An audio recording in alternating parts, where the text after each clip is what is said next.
Shubor nakaslem jong unongsan Hima. Ka Nongïalehkai ka 31st State Level Inter-School Karate Tournament arhaja apusan.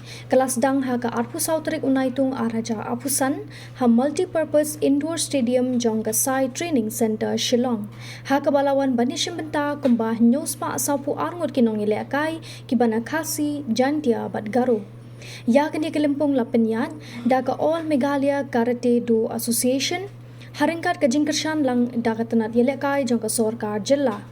Laple yang ni kelempung da Deputy Inspector General of Police Davis NR Marak IPS kum ukongsan bat uba John F Karshiyang Working President ka Meghalaya State Olympic Association kum usimbut kongsan haringkat ka jingedon lang kidikhat ka amka katba ya ka jing bam smai la Shim da ka Isa Ranaki Kharjana Nongïalehkai ka badang shiyo akhor ya ka takma rupa ha ka National Gadet Tournament kabala long ha dereden ha ubanai ubaladep ha ka ni kasngi ka amka kalapen ko buram ya ki katu ka ni Ngut ki Nongïalehkai bat kumjo iki coach ki balala ban wanra ya ka nam bat buram ya ka jilla ha ki ni ki khendet banai ki baladep ya ki ni ki kenthop ya ka kinjailin lingdo maunai kabalayo Bankhor ya kata kemarnong na ka Bynta kari na ka 9th South Asian Karate Championship balalong ha Colombo, Sri Lanka.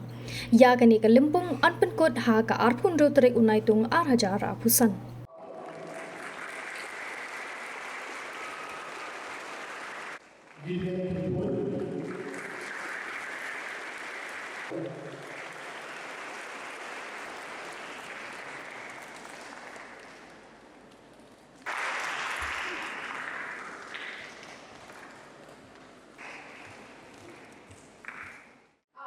On behalf of all the karates, pledge that we will compete in this 31st state level karate tournament in 2025 in a true and fair manner, respecting and abiding by rules and regulations that govern the sport, and to participate in the true spirit of sportsmanship and for the honor of our school and for the glory of the sport. Thank you.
Ruben Hawa out, Fernando Wanyang Aga, Wan Penkra Marba out, Elvis Baswet Aga, Rudolph F. Carboni out, Device Full Namdu Aga, Felicia Rati, Parati Kamara Secondary School, Aga, with Equality and Democracy Secondary School out.